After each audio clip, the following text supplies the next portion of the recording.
Preface. This book is pragmatical, not philosophical. A practical manual, not a treatise upon theories. It is intended for the men and women whose most pressing need is for money, who wish to get rich first and philosophize afterward. It is for those who have, so far, found neither the time, the means, nor the opportunity to go deeply into the study of metaphysics, but who want results and who are willing to take the conclusions of science as a basis for action, without going into all the processes by which those conclusions were reached. It is expected that the reader will take the fundamental statements upon faith, just as he would take statements concerning a law of electrical action if they were promulgated by a Marconi or an Edison, and taking the statements upon faith, that he will prove their truth by acting upon them without fear or hesitation. Every man or woman who does this will certainly get rich, for the science herein applied is an exact science, and failure is impossible.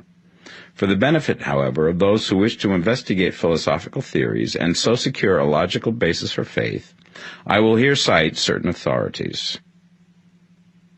The monistic theory of the universe, the theory that one is all and that all is one, that one substance manifests itself as the seeming many elements of the material world, is of Hindu origin and has been gradually winning its way into the thought of the Western world for 200 years. It is the foundation of all the Oriental philosophies and of those of Descartes, Spinoza, Leibniz, Schopenhauer, Hegel, and Emerson. The reader who would dig to the philosophical foundations of this is advised to read Hegel and Emerson for himself. In writing this book, I have sacrificed all other considerations to plainness and simplicity of style, so that all might understand. The plan of action laid down herein was deduced from the conclusions of philosophy. It has been thoroughly tested and bears the supreme test of practical experiment. It works. If you wish to know how the conclusions were arrived at, read the writings of the authors mentioned above. And if you wish to reap the fruits of their philosophies in actual practice, read this book and do exactly as it tells you to do. Chapter 1. The Right to be Rich. Whatever may be said in praise of poverty, the fact remains that it is not possible to live a really complete or successful life unless one is rich. No man can rise to his greatest possible height in talent or soul development unless he has plenty of money. For to unfold the soul and to develop talent, he must have many things to use, and he cannot have these things unless he has money to buy them with. A man develops in mind, soul, and body by making use of these things, and society is so organized that man must have money in order to become the possessor of things. Therefore, the basis of all advancement for man must be the science of getting rich. The object of all life is development, and everything that lives has an inalienable right to all the development it is capable of attaining. Man's right to life means his right to have the free and unrestricted use of all things which may be necessary to his fullest mental, spiritual, and physical unfoldment, or, in other words, his right to be rich.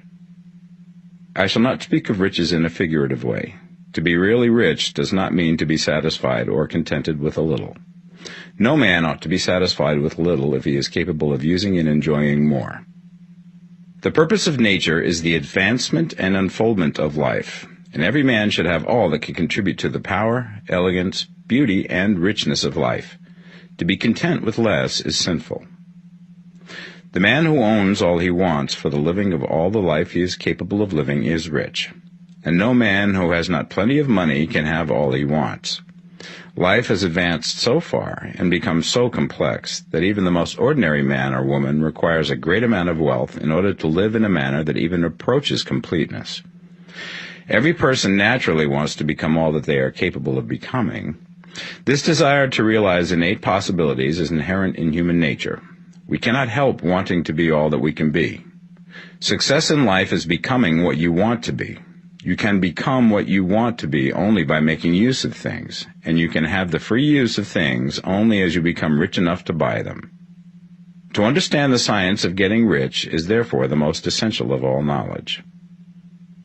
There is nothing wrong in wanting to get rich. The desire for riches is really the desire for a richer, fuller, and more abundant life, and that desire is praiseworthy. The man who does not desire to live more abundantly is abnormal, and so the man who does not desire to have money enough to buy all he wants is abnormal. There are three motives for which we live. We live for the body, we live for the mind, we live for the soul. No one of these is better or holier than the other. All are alike desirable, and no one of the three, body, mind, or soul, can live fully if either of the others is cut short of full life and expression. It is not right or noble to live only for the soul and deny mind or body, and it is wrong to live for the intellect and deny body or soul. We are all acquainted with the loathsome consequences of living for the body and denying both mind and soul, and we see that real life means the complete expression of all that man can give forth through body, mind, and soul. Whatever he can say, no man can be really happy or satisfied unless his body is living fully in every function, and unless the same is true of his mind and his soul. Wherever there is unexpressed possibility or function not performed, there is unsatisfied desire. Desire is possibility seeking expression, or function seeking performance. Man cannot live fully in body without good food, comfortable clothing, and warm shelter, and without freedom from excessive toil. Rest and recreation are also necessary to his physical life.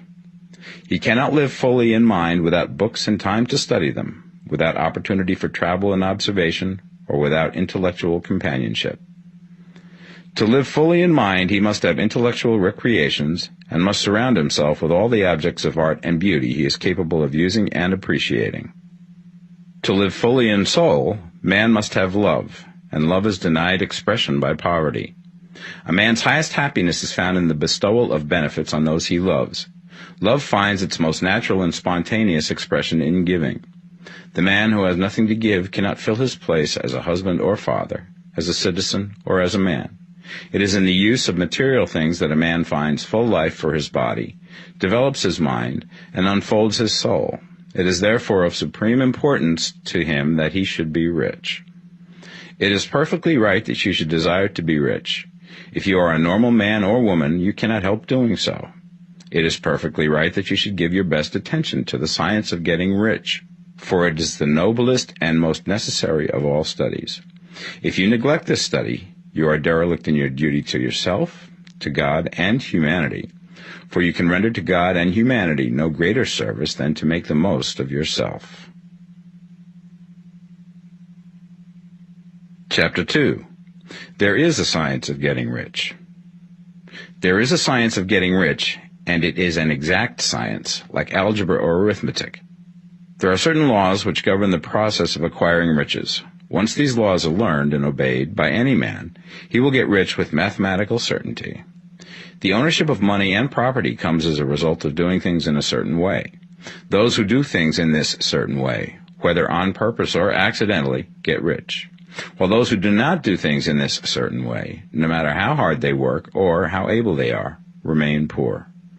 It is a natural law that like causes always produce like effects, and therefore any man or woman who learns to do things in this certain way will infallibly get rich. That the above statement is true is shown by the following facts. Getting rich is not a matter of environment, for if it were, all the people in certain neighborhoods would become wealthy. The people of one city would all be rich, while those of other towns would all be poor. Or the inhabitants of one state would roll in wealth, and those of an adjoining state would be in poverty. But everywhere we see rich and poor living side by side, in the same environment, and often engaged in the same vocations.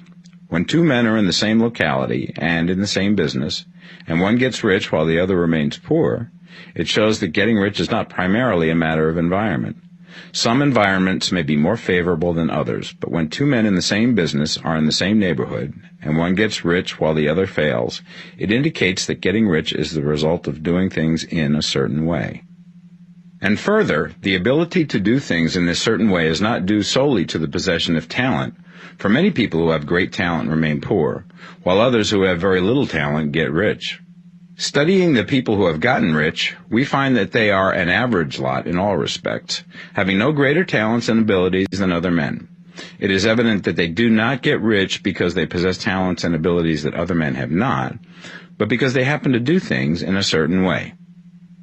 Getting rich is not the result of saving or thrift. Many very penurious people are poor, while free spenders often get rich. Nor is getting rich due to doing things which others fail to do.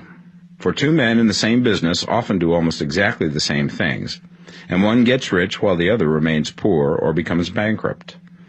From all these things, we must come to the conclusion that getting rich is the result of doing things in a certain way.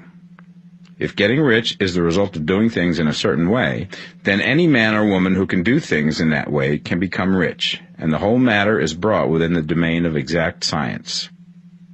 The question arises here whether this certain way may not be so difficult that only a few may follow it.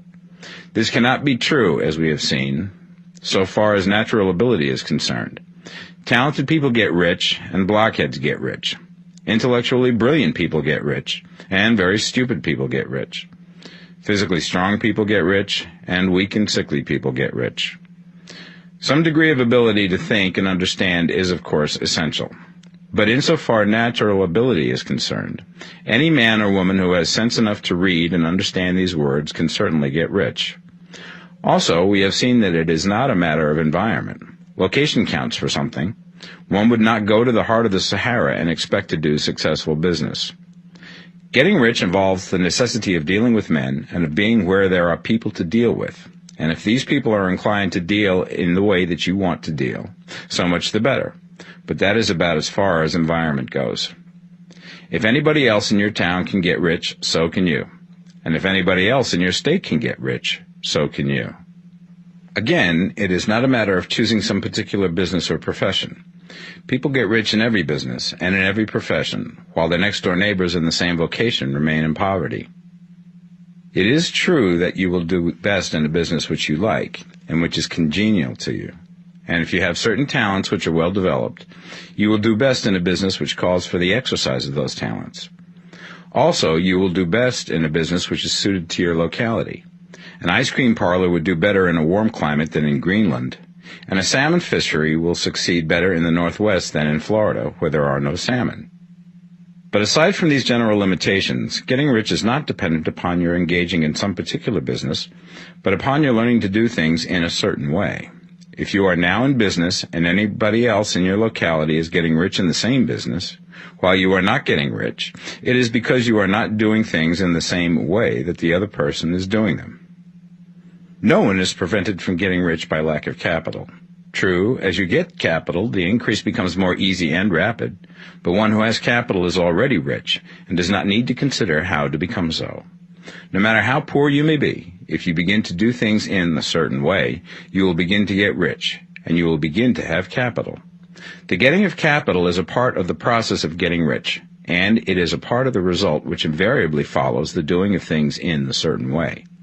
You may be the poorest man on the continent and be deeply in debt. You may have neither friends, influence, nor resources. But if you begin to do things in this way, you must infallibly begin to get rich, for the like causes must produce like effects. If you have no capital, you can get capital. If you're in the wrong business, you can get into the right business.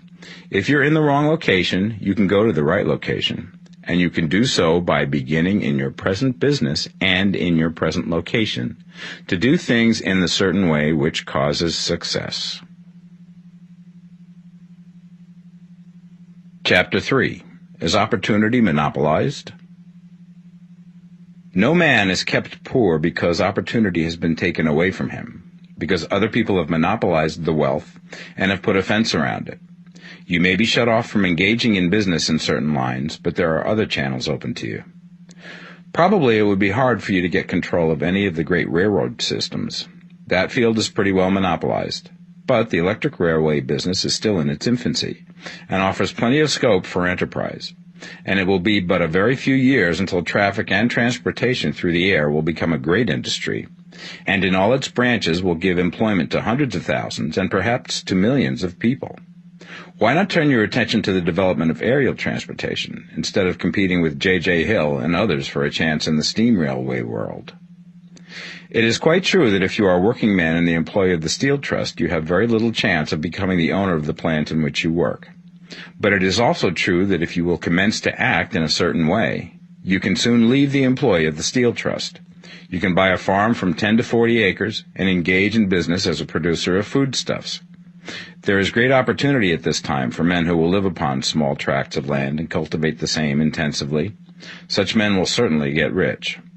You may say that it is impossible for you to get the land, but I'm going to prove to you that it is not impossible, and that you can certainly get a farm if you will go to work in a certain way. At different periods, the tide of opportunity sets in different directions, according to the needs of the whole, and the particular stage of social evolution which has been reached. At present, in America, it is setting towards agricultural and the allied industries and professions. Today, opportunity is open before the factory worker in his line. It is open before the businessman who supplies the farmer more than before the one who supplies the factory worker, and before the professional man who waits upon the farmer more than before the one who serves the working class. There is an abundance of opportunity for the man who will go with the tide instead of trying to swim against it. So the factory workers, either as individuals or as a class, are not deprived of opportunity. The workers are not being kept down by their masters. They are not being ground by the trusts and combinations of capital.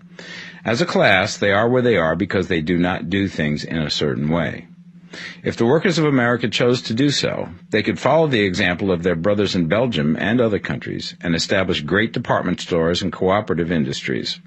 They could elect men of their own class to office and pass laws favoring the development of such cooperative industries, and in a few years they could take peaceable possession of the industrial field. The working class may become the master class whenever they will begin to do things in a certain way. The law of wealth is the same for them as it is for all others. This they must learn, and they will remain where they are as long as they continue to do as they do. The individual worker, however, is not held down by the ignorance or the mental slothfulness of his class. He can follow the tide of opportunity to riches, and this book will tell him how. No one is kept in poverty by a shortness in the supply of riches. There is more than enough for all. A palace as large as the Capitol in Washington might be built for every family on earth from the building material in the United States alone. And under intensive cultivation, this country would produce wool, cotton, linen, and silk enough to clothe each person in the world finer than Solomon was arrayed in all his glory, together with food enough to feed them all luxuriously. The visible supply is practically inexhaustible, and the invisible supply really is inexhaustible. Everything you see on earth is made from one original substance, out of which all things proceed. New forms are constantly being made, and older ones are dissolving, but all are shapes assumed by one thing. There is no limit to the supply of formless stuff or original substance. The universe is made out of it, but it was not all used in making the universe. The spaces in, through, and between the forms of the visible universe are permeated and filled with the original substance, with the formless stuff, with the raw material of all things. 10,000 times as much has been made might still be made, and even then we should not have exhausted the supply of universal raw material. No man, therefore, is poor because nature is poor, or because there is not enough to go around.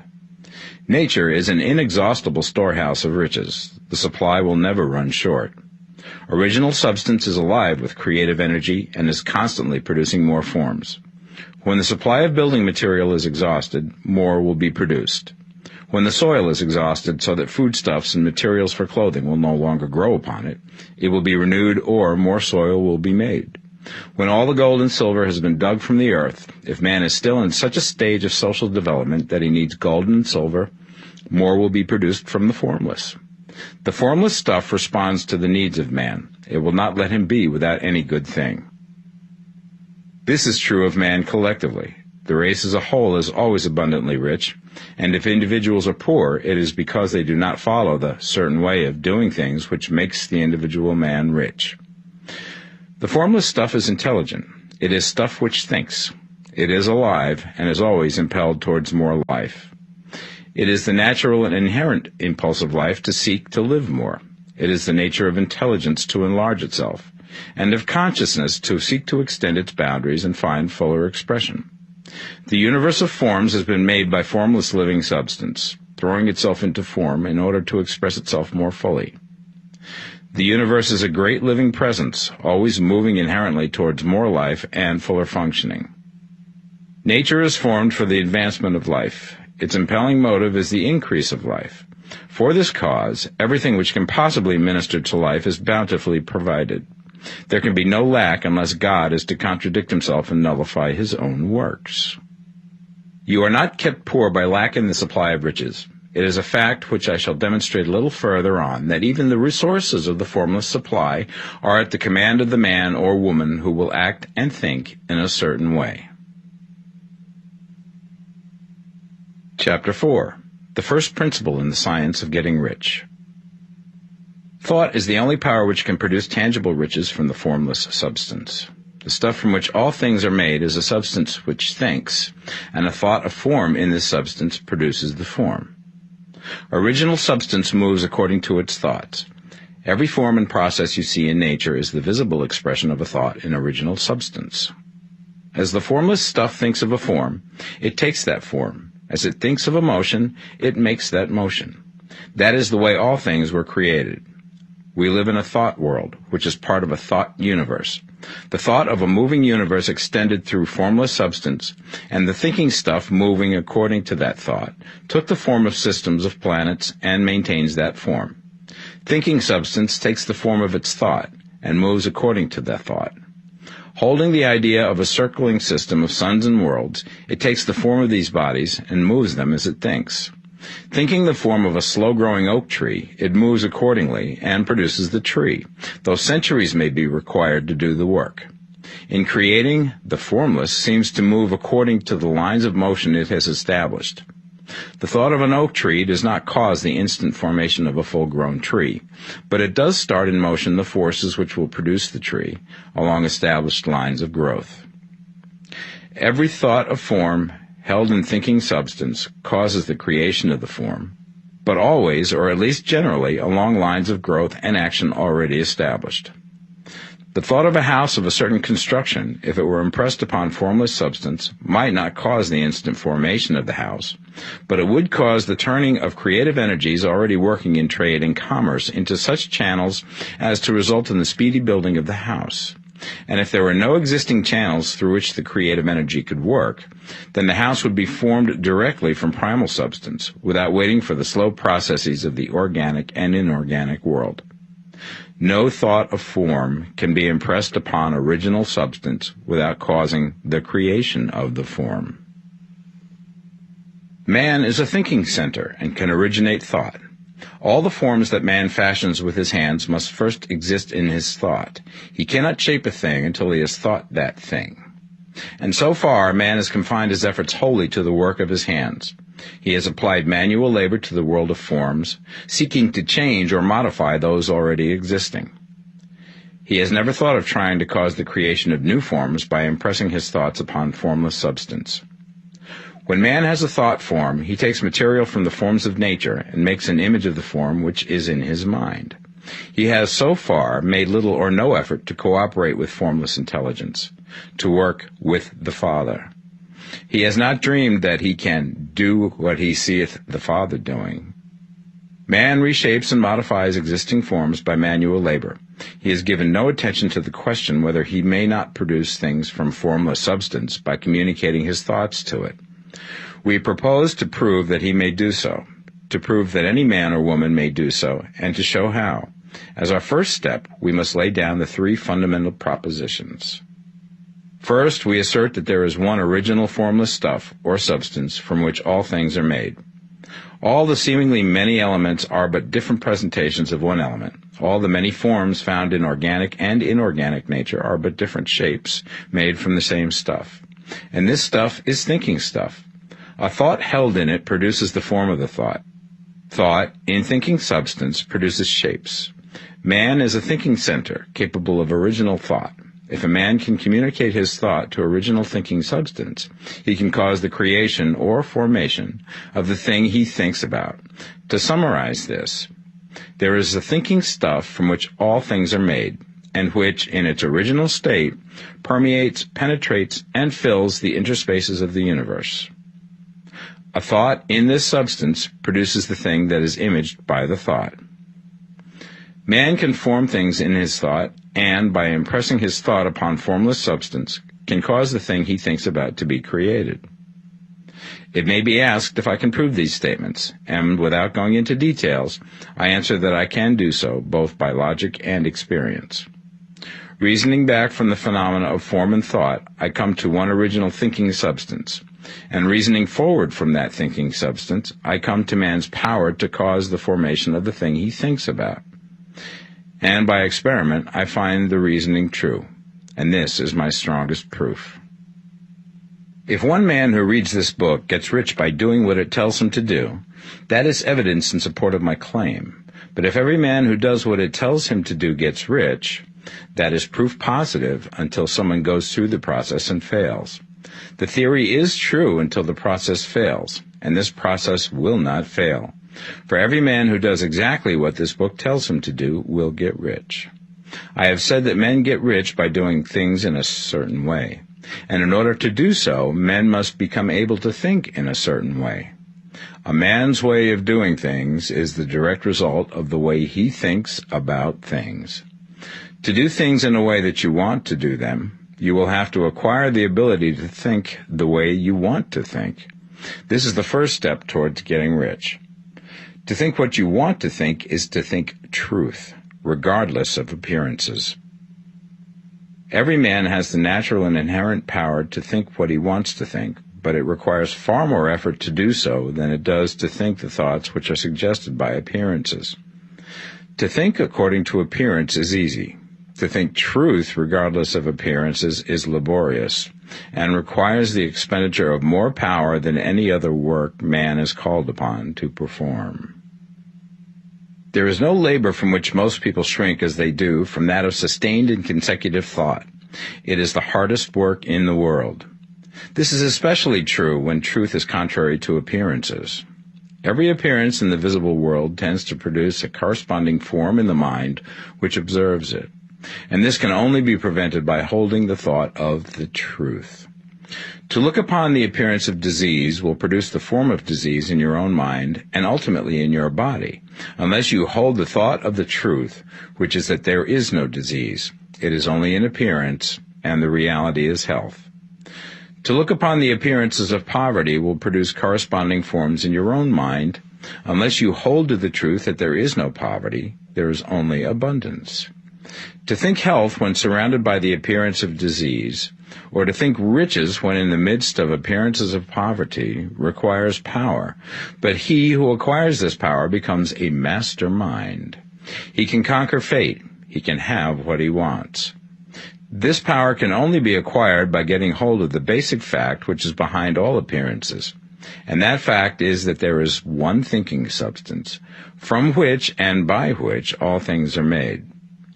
Then we must grasp the truth that every thought held in this substance becomes a form, and that man can so impress his thoughts upon it as to cause them to take form and become visible things. When we realize this, we lose all doubt and fear, for we know that we can create what we want to create, and we can get what we want to have, and can become what we want to be. As a first step towards getting rich, you must believe the three fundamental statements given previously in this chapter, and in order to emphasize them, I repeat them here. There is a thinking stuff from which all things are made, and which, in its original state, permeates, penetrates, and fills the interspaces of the universe. A thought in this substance produces the thing that is imaged by the thought. Man can form things in his thought, and by impressing his thought upon formless substance, can cause the thing he thinks about to be created. You must lay aside all other concepts of the universe than this monistic one, and you must dwell upon this until it is fixed in your mind and has become your habitual thought. Read these creed statements over and over again. Fix every word upon your memory, and meditate upon them until you firmly believe what they say. If a doubt comes to you, cast it aside as a sin. Do not listen to arguments against this idea. Do not go to churches or lectures where a contrary concept of things is taught or preached. Do not read magazines or books which teach a different idea. If you get mixed up in your faith, all your efforts will be in vain. Do not ask why these things are true, nor speculate as to how they can be true. Simply take them on trust. The science of getting rich begins with the absolute acceptance of this faith. Chapter 5. Increasing Life. You must get rid of the last vestige of the old idea that there is a deity whose will it is that you should be poor, or whose purposes may be served by keeping you in poverty. The intelligent substance which is all, and in all, which lives in all and lives in you, is a consciously living substance. Being a consciously living substance, it must have the nature and inherent desire of every living intelligence for increase of life. Every living thing must continually seek for the enlargement of its life, because life, in the mere act of living, must increase itself. A seed, dropped into the ground, springs into activity, and in the act of living produces 100 more seeds. Life, by living, multiplies itself. It is forever becoming more. It must do so if it continues to be at all. Intelligence is under the same necessity for continuous increase. Every thought we think makes it necessary for us to think another thought. Consciousness is continually expanding. Every fact we learn leads us to the learning of another fact. Knowledge is continually increasing. Every talent we cultivate brings to the mind the desire to cultivate another talent. We are subject to the urge of life, seeking expression, which ever drives us on to know more, to do more, and to be more. In order to know more, do more, and be more, we must have more. We must have things to use, for we learn and do and become only by using things. We must get rich so that we can live more. The desire for riches is simply the capacity for larger life seeking fulfillment. Every desire is the effort of an unexpressed possibility to come into action. It is power seeking to manifest which causes desire. That which makes you want more money is the same as that which makes the plant grow. It is life, seeking fuller expression. The one living substance must be subject to this inherent law of all life. It is permeated with the desire to live more. That is why it is under the necessity of creating things. The one substance desires to live more in you. Hence, it wants you to have all the things you can use. It is the desire of God that you should get rich. He wants you to get rich because he can express himself better through you if you have plenty of things to use in giving him expression. He can live more in you if you have unlimited command of the means of life. The universe desires you to have everything you want to have. Nature is friendly to your plans. Everything is naturally for you. Make up your mind that this is true. It is essential, however, that your purpose should harmonize with the purpose that is in all. You must want real life, not mere pleasure of sensual gratification. Life is the performance of function, and the individual really lives only when he performs every function, physical, mental, and spiritual, of which he is capable, without excess in any. You do not want to get rich in order to live swinishly, for the gratification of animal desires. That is not life. But the performance of every physical function is a part of life, and no one lives completely who denies the impulses of the body a normal and healthful expression. You do not want to get rich solely to enjoy mental pleasures, to get knowledge, to gratify ambition, to outshine others, to be famous. All these are a legitimate part of life, but the man who lives for the pleasures of the intellect alone will only have a partial life, and he will never be satisfied with his lot. You do not want to get rich solely for the good of others, to lose yourself for the salvation of mankind, to experience the joys of philanthropy and sacrifice. The joys of the soul are only a part of life, and they are no better or nobler than any other part. You want to get rich in order that you may eat, drink, and be merry when it is time to do these things, in order that you may surround yourself with beautiful things, see distant lands, feed your mind, and develop your intellect, in order that you may love men and do kind things, and be able to play a good part in helping the world to find truth. But remember that extreme altruism is no better and no nobler than extreme selfishness. Both are mistakes. Get rid of the idea that God wants you to sacrifice yourself for others, and that you can secure his favor by doing so. God requires nothing of the kind. What he wants is that you should make the most of yourself, for yourself and for others, and you can help others more by making the most of yourself than in any other way. You can make the most of yourself only by getting rich, so it is right and praiseworthy that you should give your first and best thought to the work of acquiring wealth. Remember, however, that the desire of substance is for all, and its movements must be for more life to all. It cannot be made to work for less life to any, because it is equally in all, seeking riches and life. Intelligent substance will make things for you, but it will not take things away from someone else and give them to you. You must get rid of the thought of competition. You are to create, not to compete for what is already created. You do not have to take anything away from anyone. You do not have to drive sharp bargains. You do not have to cheat or to take advantage. You do not need to let any man work for you for less than he earns. You do not have to covet the property of others or to look at it with wishful eyes. No man has anything of which you cannot have the like, and that without taking what he has away from him. You are to become a creator, not a competitor. You are going to get what you want, but in such a way that when you get it, every other man will have more than he has now. I am aware that there are men who get a vast amount of money by proceeding in direct opposition to the statements in the paragraph above, and may add a word of explanation here. Men of the plutocratic type who become very rich do so sometimes purely by their extraordinary ability on the plane of competition, and sometimes they unconsciously relate themselves to substance and its great purposes and movements for the general racial upbuilding through industrial evolution. Rockefeller, Carnegie, Morgan, et al. Have been the unconscious agents of the supreme in the necessary work of systematizing and organizing productive industry, and in the end, their work will contribute immensely towards increased life for all. Their day is nearly over. They have organized production, and will soon be succeeded by the agents of the multitude, who will organize the machinery of distribution. The multimillionaires are like the monster reptiles of the prehistoric eras.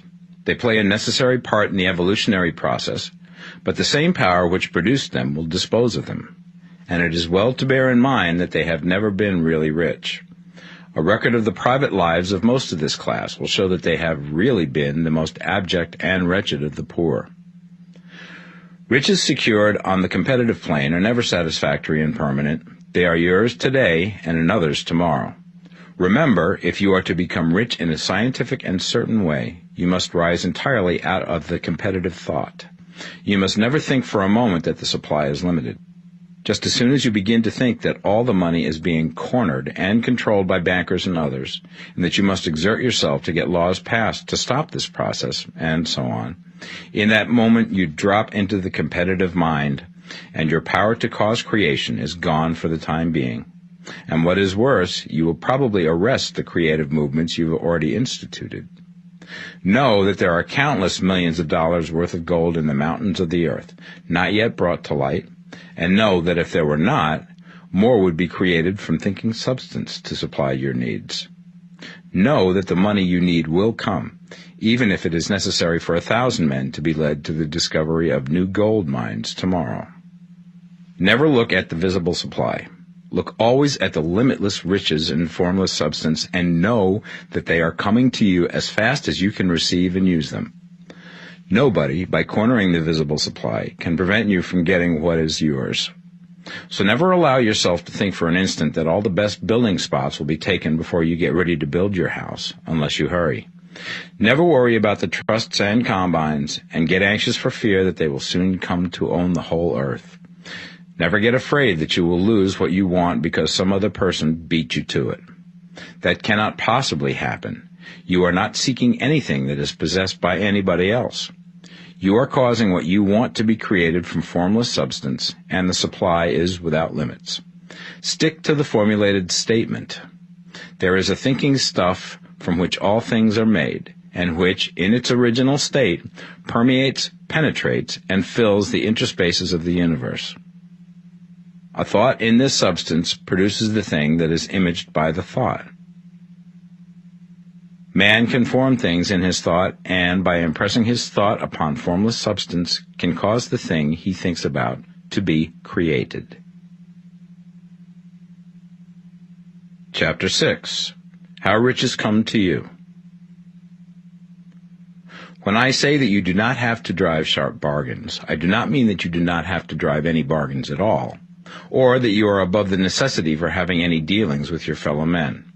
I mean that you will not need to deal with them unfairly. you do not have to get something for nothing, but can give to every man more than you take from him.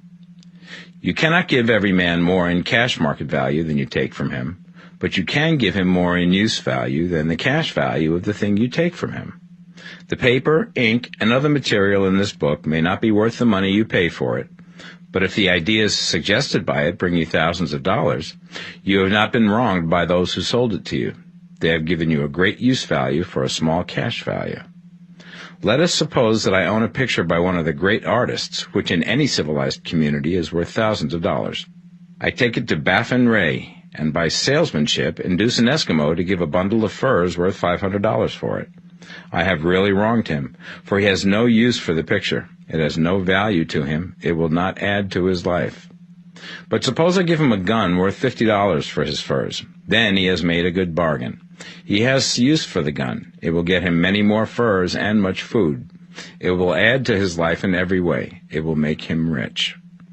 When you rise from the competitive to the creative plane, you can scan your business transactions very strictly, and if you are selling any man anything which does not add more to his life than the thing he gives you in exchange, you can afford to stop it. You do not have to beat anybody in business, and if you are in a business which does beat people, get out of it at once. Give every man more in use value than you take from him in cash value. Then you are adding to the life of the world by every business transaction. If you have people working for you, you must take from them more in cash value than you pay them in wages. But you can so organize your business that it will be filled with the principle of advancement, and so that each employee who wishes to do so may advance a little every day. You can make your business do for your employees what this book is doing for you. You can so conduct your business that it will be a sort of ladder, by which every employee who will take the trouble may climb to riches himself, and, given the opportunity, if he will not do so, it is not your fault. And finally, because you are to cause the creation of your riches from formless substance which permeates all your environment, it does not follow that they are to take shape from the atmosphere and come into being before your eyes. If you want a sewing machine, for instance, I do not mean to tell you that you are to impress the thought of a sewing machine on thinking substance until the machine is formed without hands, in the room where you sit or elsewhere. But if you want a sewing machine, hold the mental image of it with the most positive certainty that it is being made, or is on its way to you. After once forming the thought, have the most absolute and unquestioning faith that the sewing machine is coming. Never think of it, or speak of it, in any other way than as being sure to arrive. Claim it as already yours.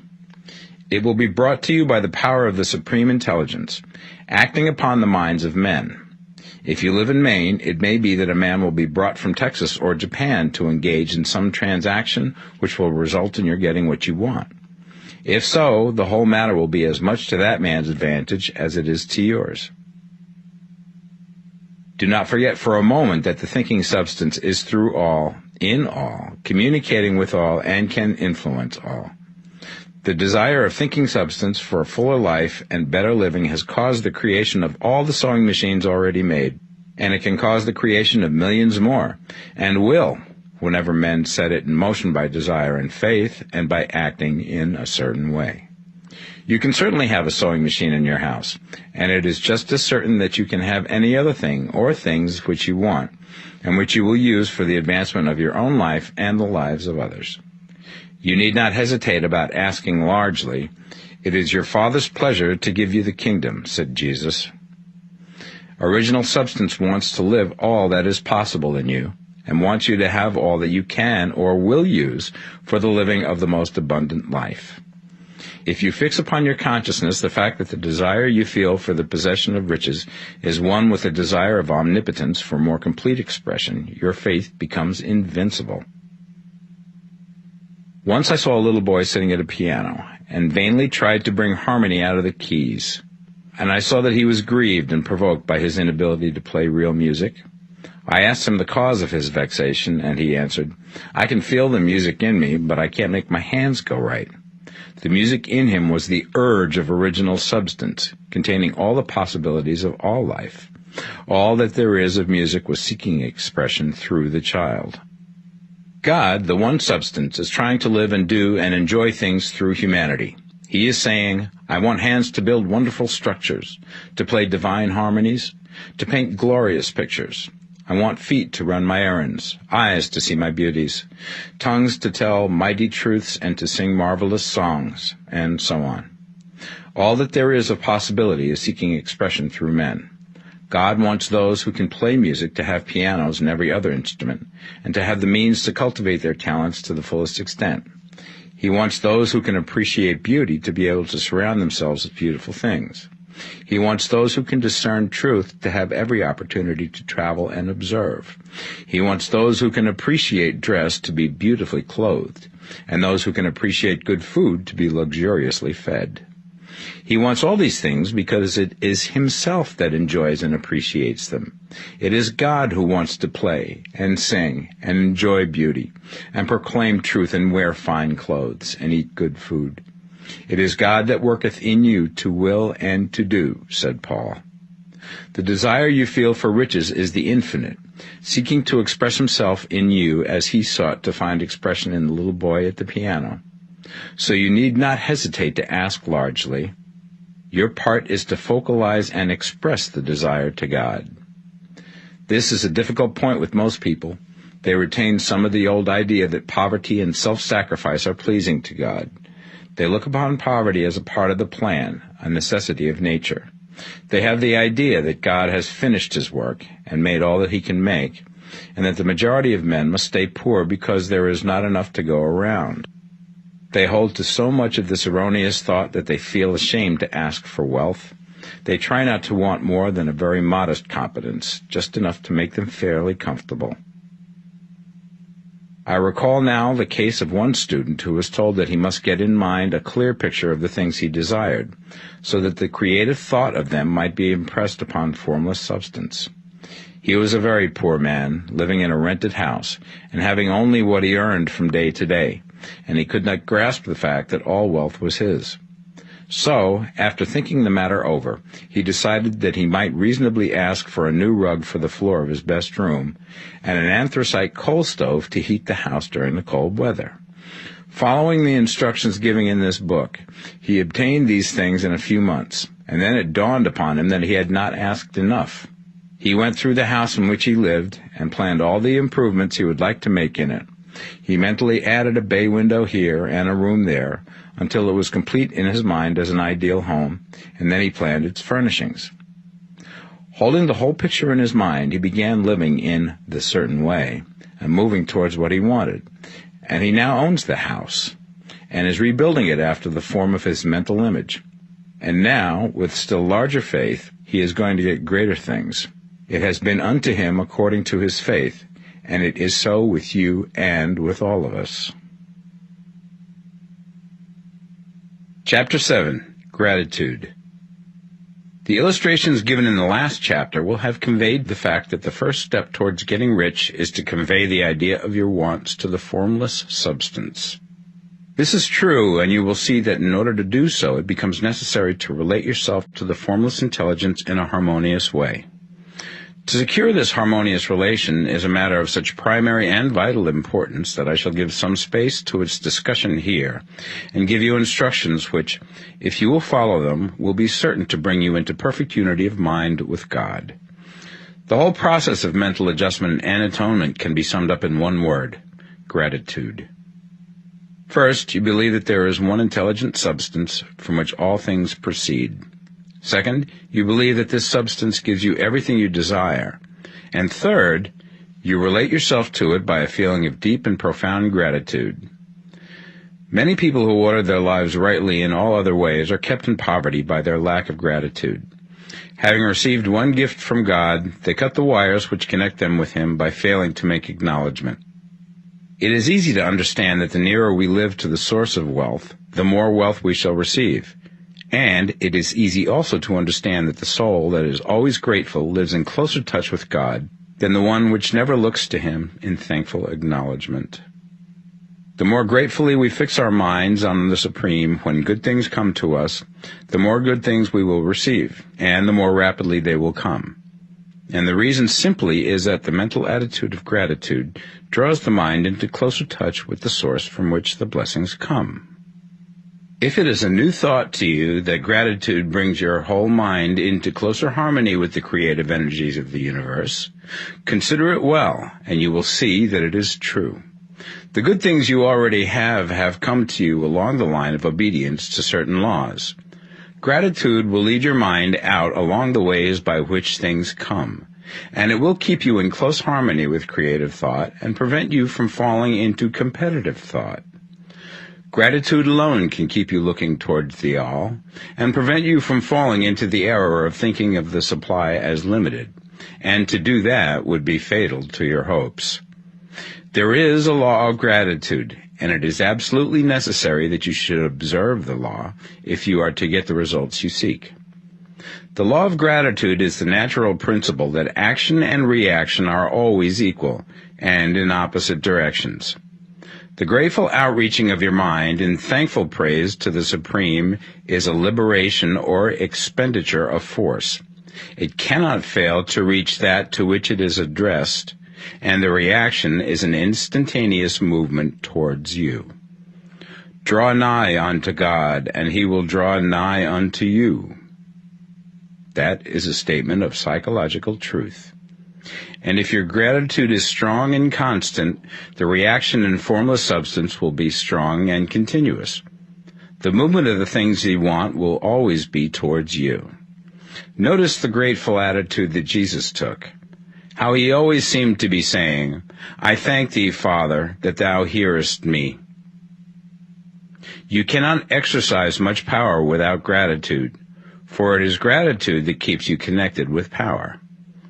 But the value of gratitude does not consist solely in getting you more blessings in the future.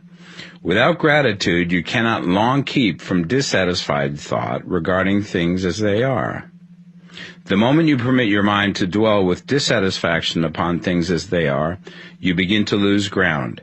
You fix attention upon the common, the ordinary, the poor, and the squalid and mean, and your mind takes the form of these things. Then you will transmit these forms or mental images to the formless, and the common, the poor, the squalid, and mean will come to you. To permit your mind to dwell upon the inferior is to become inferior and to surround yourself with inferior things. On the other hand, to fix your attention on the best is to surround yourself with the best and to become the best. The creative power within us makes us into the image of that to which we give our attention. We are thinking substance, and thinking substance always takes the form of that which it thinks about. The grateful mind is constantly fixed upon the best. Therefore it tends to become the best. It takes the form or character of the best and will receive the best. Also, faith is born of gratitude. The grateful mind continually expects good things, and expectation becomes faith. The reaction of gratitude upon one's own mind produces faith, and every outgoing wave of grateful thanksgiving increases faith. He who has no feeling of gratitude cannot long retain a living faith. And without a living faith, you cannot get rich by the creative method, as we shall see in the following chapters. It is necessary, then, to cultivate the habit of being grateful for every good thing that comes to you, and to give thanks continuously. And because all things have contributed to your advancement, you should include all things in your gratitude. Do not waste time thinking or talking about the shortcomings or wrong actions of plutocrats or trust magnates.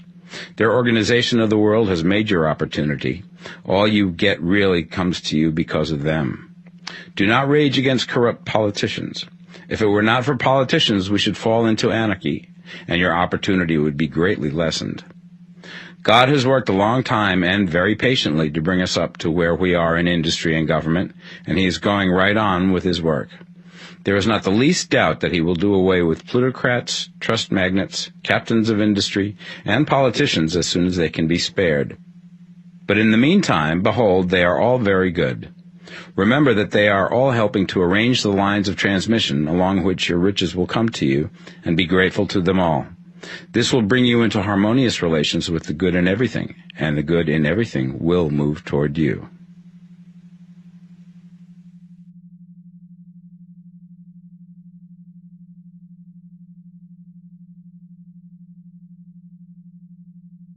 The Science of Getting Rich, Part 2. Chapter 8. Thinking in the Certain Way. You must form a clear and definite mental picture of what you want. You cannot transmit an idea unless you have it yourself. You must have it before you can give it, and many people fail to impress thinking substance because they have themselves only a vague and misty concept of the things they want to do, to have, or to become. It is not enough that you should have a general desire for wealth to do good with. Everybody has that desire. It is not enough that you should have a wish to travel, see things, live more, etc. Everybody has those desires also. If you were going to send a wireless message to a friend, you would not send the letters of the alphabet in their order and let him construct the message for himself, nor would you take words at random from the dictionary. You would send a coherent sentence, one which meant something. When you try to impress your wants upon substance, remember that it must be done by a coherent statement. You must know what you want and be definite. You can never get rich or start the creative power into action by sending out unformed longings and vague desires. Go over your desires just as the man I have described went over his house. See just what you want and get a clear mental picture of it as you wish it to look when you get it. That clear mental picture you must have continually in mind, as the sailor has in mind the port towards which he is sailing the ship. You must keep your face towards it all the time. You must no more lose sight of it than the steersman loses sight of the compass. It is not necessary to take exercises in concentration, nor to set apart special times for prayer and affirmation, nor to go into the silence, nor to do occult stunts of any kind. There things are well enough, but all you need is to know what you want, and to want it badly enough so that it will stay in your thoughts.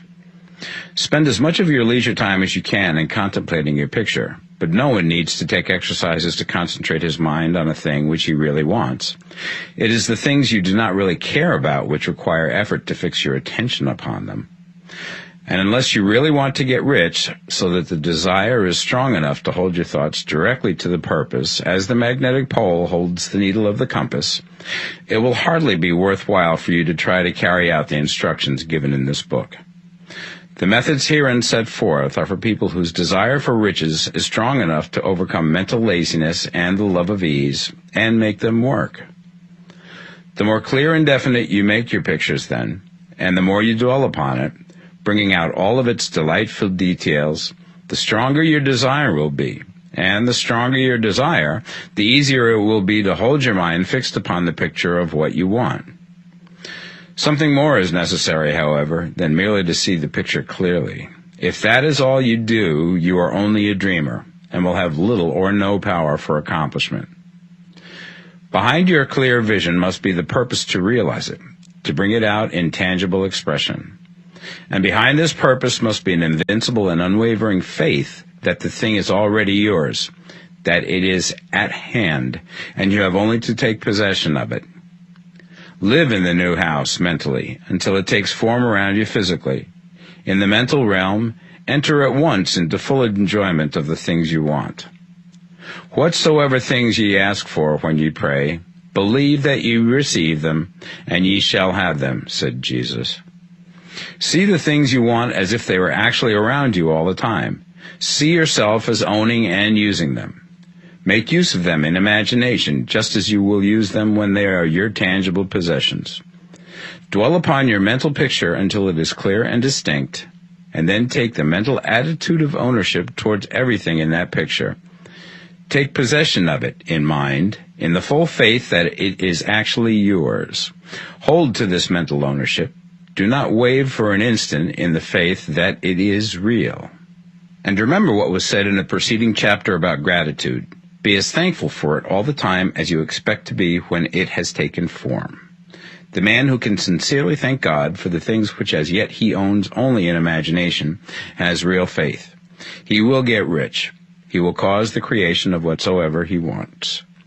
You do not need to pray repeatedly for things you want. It is not necessary to tell God about it every day.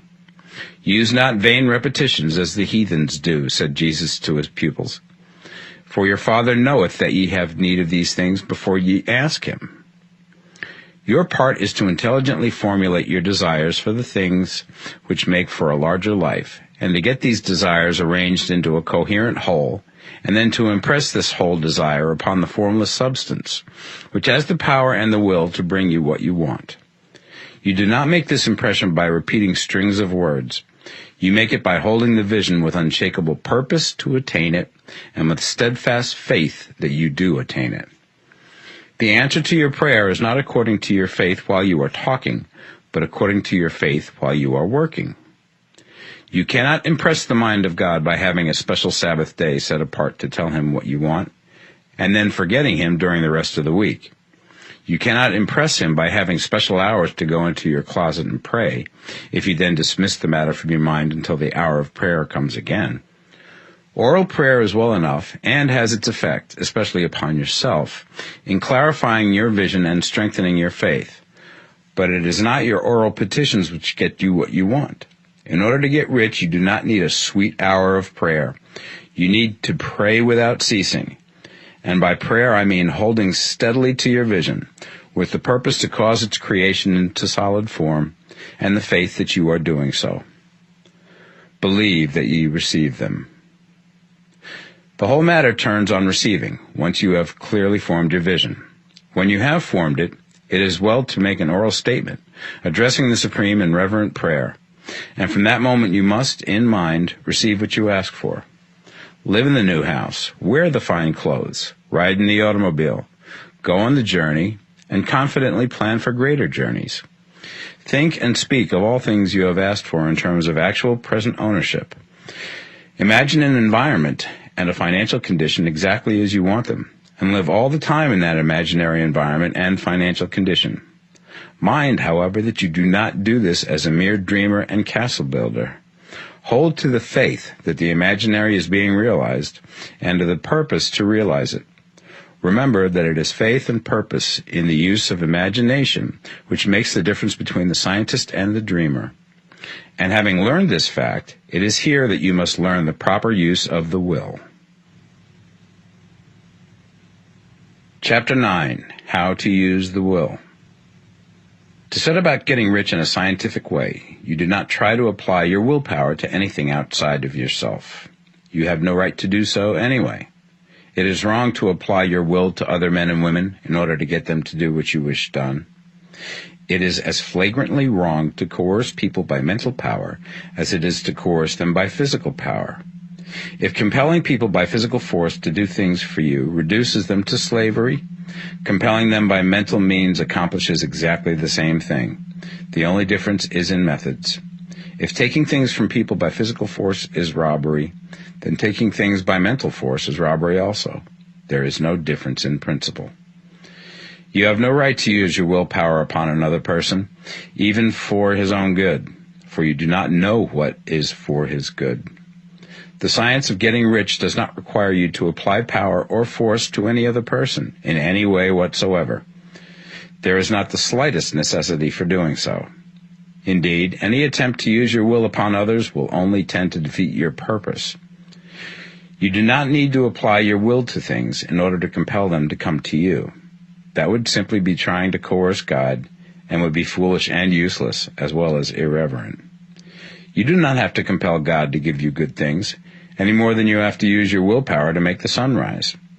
You do not have to use your willpower to conquer an unfriendly deity, or to make stubborn and rebellious forces do your bidding. Substance is friendly to you, and is more anxious to give you what you want than you are to get it. To get rich, you need only to use your willpower upon yourself. When you know what to think and do, then you must use your will to compel yourself to think and do the right things. That is the legitimate use of the will in getting what you want, to use it in holding yourself to the right course. Use your will to keep yourself thinking and acting in the certain way. Do not try to project your will or thoughts or your mind out into space to act on things or people. Keep your mind at home. It can accomplish more there than elsewhere. Use your mind to form a mental image of what you want and to hold that vision with faith and purpose, and use your will to keep your mind working in the right way. The more steady and continuous your faith and purpose, the more rapidly you will get rich, because you will make only positive impressions upon substance, and you will not neutralize or offset them by negative impressions. The picture of your desires, held with faith and purpose, is taken up by the formless and permeates it to great distances throughout the universe, for all I know. As this impression spreads, all things are set moving towards its realizations. Every living thing, every inanimate thing, and the things yet uncreated are stirred towards bringing into being that which you want. All forces begin to be exerted in that direction. All things begin to move towards you. The minds of people everywhere are influenced towards doing the things necessary to the fulfilling of your desires, and they work for you unconsciously. But you can check all this by starting a negative impression in the formless substance. Doubt or unbelief is as certain to start a movement away from you as faith and purpose are to start one toward you. It is by not understanding this that most people who try to make use of mental science in getting rich make their failure. Every hour and moment you spend in giving heeds to doubts and fears. Every hour you spend in worry, every hour in which your soul is possessed by unbelief, sets a current away from you in the whole domain of intelligent substance. All the promises are unto them that believe, and unto them only. Notice how insistent Jesus was upon this point of belief, and now you know the reason why. Since belief is all important, it behooves you to guard your thoughts, and as your beliefs will be shaped to a very great extent by the things you observe and think about, it is important that you should command your attention. And here the will comes into use, for it is by your will that you determine upon what things your attention shall be fixed. If you want to become rich, you must not make a study of poverty. Things are not brought into being by thinking about their opposites. Health is never to be attained by studying disease and thinking about disease. Righteousness is not to be promoted by studying sin and thinking about sin. And no one ever got rich by studying poverty and thinking about poverty. Medicine as a science of disease has increased disease. Religion as a science of sin has promoted sin. And economics as a study of poverty will fill the world with wretchedness and want. Do not talk about poverty. Do not investigate it or concern yourself with it. Never mind what its causes are. You have nothing to do with them. What concerns you is the cure. Do not spend your time in charitable work or charity movements. All charity only tends to perpetuate the wretchedness it aims to eradicate. I do not say that you should be hard-hearted or unkind and refuse to hear the cry of need, but you must not try to eradicate poverty in any of the conventional ways. Put poverty behind you and put all that pertains to it behind you, and make good. Get rich. That is the best way you can help the poor. And you cannot hold the mental image which is to make you rich if you fill your mind with pictures of poverty. Do not read books or papers which give circumstantial accounts of the wretchedness of the tenement dwellers, of the horrors of child labor, and so on. Do not read anything which fills your mind with gloomy images of want and suffering. You cannot help the poor in the least by knowing about these things, and the widespread knowledge of them does not tend at all to do away with poverty. What tends to do away with poverty is not getting the pictures of poverty into your mind, but getting pictures of wealth into the minds of the poor. You are not deserting the poor in their misery when you refuse to allow your mind to be filled with pictures of that misery. Poverty can be done away with, not by increasing the number of well-to-do people who think about poverty, but by increasing the number of poor people who purpose with faith to get rich. The poor do not need charity, they need inspiration. Charity only sends them a loaf of bread to keep them alive in their wretchedness, or give them an entertainment to make them forget for an hour or two. But inspiration will cause them to rise out of their misery. If you want to help the poor, demonstrate to them that they can become rich. Prove it by getting rich yourself. The only way in which poverty will ever be banished from this world is by getting a large and constantly increasing number of people to practice the teachings of this book. People must be taught to become rich by creation, not by competition. Every man who becomes rich by competition throws down behind him the ladder by which he rises and keeps others down. But every man who gets rich by creation opens a way for thousands to follow him and inspires them to do so. You are not showing hardness of heart or an unfeeling disposition when you refuse to pity poverty, see poverty, read about poverty, or think or talk about it, or to listen to those who do talk about it. Use your willpower to keep your mind off the subject of poverty and to keep it fixed with faith and purpose on the vision of what you want. Chapter 10. Further use of the will. You cannot retain a true and clear vision of wealth if you are constantly turning your attention to opposing pictures, whether they be external or imaginary. Do not tell of your past troubles of a financial nature, if you've had them. Do not think of them at all. Do not tell of the poverty of your parents, or the hardships of your early life. To do any of these things is to mentally class yourself with the poor for the time being, and it will certainly check the movement of things in your direction. Let the dead bury their dead, as Jesus said. Put poverty and all things that pertain to poverty completely behind you. You have accepted a certain theory of the universe as being correct, and are resting all your hopes of happiness on its being correct. And what can you gain by giving heed to conflicting theories? Do not read religious books which tell you that the world is soon coming to an end, and do not read the writing of muckrakers and pessimistic philosophers who tell you that it is going to the devil. The world is not going to the devil. It is going to God. It is wonderful becoming. True, there may be a good many things in existing conditions which are disagreeable, but what is the use of studying them when they are certainly passing away, and when the study of them only tends to check their passing and keep them with us? Why give time and attention to things which are being removed by evolutionary growth, when you can hasten their removal only by promoting the evolutionary growth as far as your part of it goes? No matter how horrible and seeming may be the conditions in certain countries, sections, or places, you waste your time and destroy your own chances by considering them. You should interest yourself in the world's becoming rich. Think of the riches in the world as coming to, instead of the poverty it is growing out of. And bear in mind that the only way in which you can assist the world in growing rich is by growing rich yourself through creative method, not the competitive one. Give your attention wholly to riches. Ignore poverty.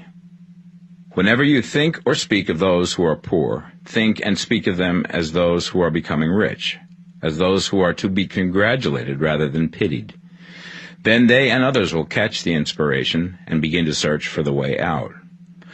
Because I say that you are to give your whole time and mind and thought to riches, it does not follow that you are to be sordid or mean. To become really rich is the noblest aim you can have in life, for it includes everything else. On the competitive plane, the struggle to get rich is a godless scramble for power over other men. But when we come into the creative mind, all this is changed. All that is possible in the way of greatness and soul unfoldment, of service and lofty endeavor, comes by way of getting rich. All is made possible by the use of things. If you lack for physical health, you will find that the attainment of it is conditional on you getting rich. Only those who are emancipated from financial worry and who have the means to live a carefree existence and follow hygienic practices can have and retain health. Moral and spiritual greatness is possible only to those who are above the competitive battle for existence. And only those who are becoming rich on the plane of creative thought are free from the degrading influences of competition. If your heart is set on domestic happiness, remember that love flourishes best when there is refinement, a high level of thought, and freedom from corrupting influences. And these are to be found only where riches are attained by the exercise of creative thought, without strife or rivalry. You can aim at nothing so great or noble, I repeat, as to become rich, and you must fix your attention upon your mental picture of riches, to the exclusion of all that may tend to dim or obscure the vision. You must learn to see the underlying truth in all things. You must see beneath all seemingly wrong conditions the great one life, ever moving forward towards fuller expression and more complete happiness. It is the truth that there is no such thing as poverty, that there is only wealth. Some people remain in poverty because they are ignorant of the fact that there is wealth for them, and these can best be taught by showing them the way to affluence in your own person and practice. Others are poor because, while they feel that there is a way out, they are too intellectually indolent to put forth the mental effort necessary to find that way and by travel it. Others still are poor because, while they have some notion of science, they have become so swamped and lost in the maze of metaphysical and occult theories that they do not know which road to take. They try a mixture of many systems and fail in all. For these, again, the very best thing to do is to show the right way in your own person and practice. An ounce of doing things is worth a pound of theorizing. The very best thing you can do for the whole world is to make the most of yourself. You can serve God and man in no more effective way than by getting rich. That is, if you get rich by the creative method and not by the competitive one. Another thing. We assert that this book gives in detail the principles of the science of getting rich. And if that is true, you do not need to read any other book upon the subject. This may sound narrow and egotistical, but consider. There is no more scientific method of computation in mathematics than by addition, subtraction, multiplication, and division. No other method is possible. There can be but one shortest distance between 2 points. There is only one way to think scientifically, and that is to think in the way that leads by the most direct and simple route to the goal. No man has yet formulated a briefer or less complex system than the one set forth herein. It has been stripped of all non-essentials. When you commence on this, lay all others aside. Put them out of your mind altogether. Read this book every day. Keep it with you. Commit it to memory, and do not think about other systems and theories. If you do, you will begin to have doubts, and to be uncertain and wavering in your thought, and then you will begin to make failures. After you have made good and become rich, you may study other systems as much as you please. But until you are quite sure that you have gained what you want, do not read anything on this line but this book, unless it be the authors mentioned in the preface. And read only the most optimistic comments on the world's news, those in harmony with your picture. Also, postpone your investigations into the occult. Do not dabble in theosophy, spiritualism, or kindred studies. It is very likely that the dead still live and are near, but if they are, let them alone. Mind your own business. Wherever the spirits of the dead may be, they have their own work to do and their own problems to solve, and we have no right to interfere with them. We cannot help them, and it is very doubtful whether they can help us, or whether we have any right to trespass upon their time if they can. Let the dead and the hereafter alone, and solve your own problem. Get rich. If you begin to mix with the occult, you will start mental cross-currents which will surely bring your hopes to shipwreck. Now, this and the preceding chapters have brought us to the following statement of basic facts. There is a thinking stuff from which all things are made, and which, in its original state, permeates, penetrates, and fills the interspaces of the universe. A thought in this substance produces the thing that is imaged by the thought.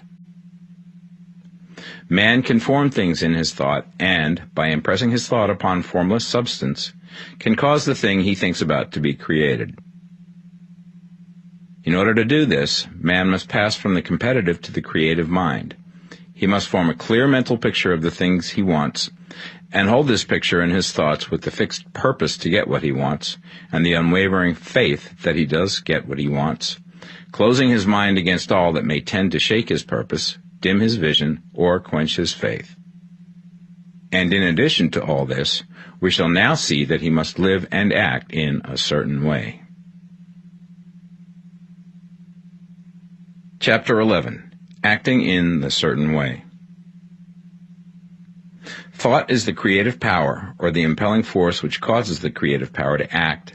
Thinking in a certain way will bring riches to you, but you must not rely upon thought alone, paying no attention to personal action. That is the rock upon which many otherwise scientific metaphysical thinkers meet shipwreck, the failure to connect thought with personal action. We have not yet reached the stage of development, even supposing such a stage to be possible, in which man can create directly from formless substance without nature's processes or the work of human hands. Man must not only think, but his personal action must supplement his thought. By thought, you can cause the gold in the hearts of the mountains to be impelled towards you, but it will not mine itself, refine itself, coin itself into double eagles, and come rolling along the roads seeking its way into your pocket. Under the impelling power of the Supreme Spirit, men's affairs will be so ordered that someone will be led to mine the gold for you. Other men's business transactions will be so directed that the gold will be brought toward you, and you must so arrange your own business affairs that you may be able to receive it when it comes to you. Your thought makes all things, animate and inanimate, work to bring you what you want, but your personal activity must be such that you can rightly receive what you want when it reaches you. You are not to take it as charity, nor to steal it. You must give every man more in use value than he gives you in cash value. The scientific use of thought consists in forming a clear and distinct mental image of what you want, in holding fast to the purpose to get what you want, and in realizing with grateful faith that you do get what you want. Do not try to project your thought in any mysterious or occult way with the idea of having it go out and do things for you. That is a wasted effort and will weaken your power to think with sanity. The action of thought in getting rich is fully explained in the preceding chapters. Your faith and purpose positively impress your vision upon formless substance, which has the same desire for more life that you have. And this vision, received from you, sets all the creative forces at work in and through their regular channels of action, but directed towards you. It is not your part to guide or supervise the creative process. All you have to do with that is to retain your vision, stick to your purpose, and maintain your faith and gratitude. But you must act in a certain way, so that you can appropriate what is yours when it comes to you, so that you can meet the things you have in your picture and put them in their proper places as they arrive. You can really see the truth of this. When things reach you, they will be in the hands of other men, who will ask an equivalent for them. And you can only get what is yours by giving the other man what is his. Your pocketbook is not going to be transformed into a Fortunato's purse, which shall be always full of money without effort on your part. This is the crucial point in the science of getting rich, right here, where thought and personal action must be combined. There are very many people who, consciously or unconsciously, set the creative forces in action by the strength and persistence of their desires, but who remain poor because they do not provide for the reception of the thing they want when it comes. By thought, the thing you want is brought to you. By action, you receive it. Whatever your action is to be, it is evident that you must act now. You cannot act in the past, and it is essential to the clearness of your mental vision that you dismiss the past from your mind. You cannot act in the future, for the future is not here yet, and you cannot tell how you will want to act in any future contingency until that contingency has arrived. Because you are not in the right business or the right environment now, do not think that you must postpone action until you get into the right business or environment. And do not spend time in the present taking thought as to the best course in possible future emergencies. Have faith in your ability to meet any emergency when it arrives. If you act in the present with your mind on the future, your present action will be with a divided mind and will not be effective. Put your whole mind into present action. Do not give your creative impulse to original substance, and then sit down and wait for results. If you do, you will never get them. Act now. There is never any time but now, and there never will be any time but now. If you are ever to begin to make ready for the reception of what you want, you must begin now. And your action, whatever it is, must most likely be in your present business or employment, and must be upon the persons and things in your present environment. You cannot act where you are not, you cannot act where you have been, and you cannot act where you are going to be. You can act only where you are. Do not bother as to whether yesterday's work was well done or ill done. Do today's work well. Do not try to do tomorrow's work now. There will be plenty of time to do that when you get to it. Do not try, by occult or mystical means, to act on people or things that are out of your reach. Do not wait for a change of environment. Before you act, get a change of environment by action. You can so act upon the environment in which you are now as to cause yourself to be transferred to a better environment. Hold with faith and purpose the vision of yourself in the better environment, but act upon your present environment with all your heart and with all your strength and with all your mind. Do not spend any time in daydreaming or castle building. Hold to the one vision of what you want and act now. Do not cast about seeking some new thing to do, or some strange, unusual, or remarkable action to perform as a first step towards getting rich. It is probable that your actions, at least for some time to come, will be those you have been performing for some time past, but you are to begin now to perform these actions in a certain way, which will surely make you rich. If you are engaged in some business and feel that it is not the right one for you, do not wait until you get into the right business before you begin to act. Do not feel discouraged or sit down and lament because you are misplaced. No man was ever so misplaced that he could not find the right place, and no man ever became so involved in the wrong business but that he could get into the right business. Hold the vision of yourself in the right business, with the purpose to get into it, and the faith that you will get into it and are getting into it, but act in your present business. Use your present business as the means of getting a better one, and use your present environment as the means of getting into a better one. Your vision of the right business, if held with faith and purpose, will cause the Supreme to move the right business towards you, and your action, if performed in a certain way, will cause you to move towards the business. If you are an employee or wage earner and feel that you must change places in order to get what you want, do not project your thought into space and rely upon it to get you another job. It will probably fail to do so. Hold the vision of yourself in the job you want, while you act with faith and purpose on the job you have, and you will certainly get the job you want. Your vision and faith will set the creative force in motion to bring it toward you, and your action will cause the forces in your own environment to move you toward the place you want. In closing this chapter, we will add another statement to our syllabus. There is a thinking stuff from which all things are made, and which, in its original state, permeates, penetrates, and fills the interspaces of the universe. A thought in this substance produces the thing that is imaged by the thought. Man can form things in his thought, and by impressing his thought upon formless substance, can cause the thing he thinks about to be created.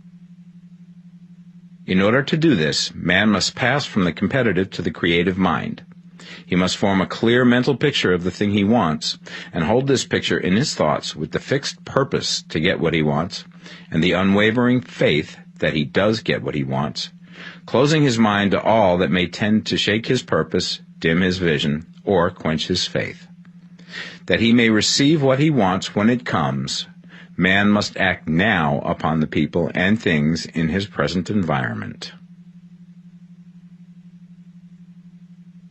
Chapter 12. Efficient Action. You must use your thought as directed in previous chapters and begin to do what you can do where you are, and you must do all that you can do where you are. You can advance only by being larger than your present place, and no man is larger than his present place who leaves undone any of the work pertaining to that place. The world is advanced only by those who more than fill their present places. If no man quite filled his present place, you can see that there must be a going backward in everything. Those who do not quite fill their present places are dead weight upon society, government, commerce, and industry. They must be carried along by others at a great expense. The progress of the world is retarded only by those who do not fill the places they are holding. They belong to a former age and a lower stage or plane of life, and their tendency is towards degeneration. No society could advance if every man was smaller than his place. Social evolution is guided by the law of physical and mental evolution. In the animal world, evolution is caused by excess of life. When an organism has more life than can be expressed in the function of its own plane, it develops the organs of a higher plane, and a new species is originated. There never would have been new species had there not been organisms which more than filled their places. The law is exactly the same for you. Your getting rich depends upon your applying this principle to your own affairs. Every day is either a successful day or a day of failure, and it is the successful days which get you what you want. If every day is a failure, you can never get rich, while if every day is a success, you cannot fail to get rich. If there is something that may be done today, and you do not do it, you have failed in so far as that thing is concerned, and the consequences may be more disastrous than you imagine. You cannot foresee the results of even the most trivial act. You do not know the workings of all the forces that have been set moving in your behalf. Much may be depending on your doing some simple act. It may be the very thing which is to open the door of opportunity to very great possibilities. You can never know all the combinations which Supreme Intelligence is making for you in the world of things and of human affairs. Your neglect or failure to do some small thing may cause a long delay in getting what you want. Do, every day, all that can be done that day. There is, however, a limitation or qualification of the above that you must take into account. You are not to overwork, not to rush blindly into your business in the effort to do the greatest possible number of things in the shortest possible time. You are not to try to do tomorrow's work today, nor to do a week's work in a day. It is really not the number of things you do, but the efficiency of each separate action that counts. Every act is, in itself, either a success or a failure. Every act is, in itself, either effective or inefficient. Every inefficient act is a failure, and if you spend your life in doing inefficient acts, your whole life will be a failure. The more things you do, the worse for you if all your acts are inefficient ones. On the other hand, every efficient act is a success in itself, and if every act of your life is an efficient one, your whole life must be a success. The cause of failure is doing too many things in an inefficient manner, and not doing enough things in an efficient manner. You will see that it is a self-evident proposition that if you do not do any inefficient acts, and if you do a sufficient number of efficient acts, you will become rich. If, now, it is possible for you to make each act an efficient one, you see again that the getting of riches is reduced to an exact science, like mathematics. The matter turns, then, on the questions whether you can make each separate act a success in itself, and this you certainly can do. You can make each act a success because all power is working with you, and all power cannot fail. Power is at your service, and to make each act efficient, you have only to put power into it. Every action is either strong or weak, and when everyone is strong, you are acting in a certain way, which will make you rich. Every act can be made strong and efficient by holding your vision while you are doing it, and putting the whole power of your faith and purpose into it.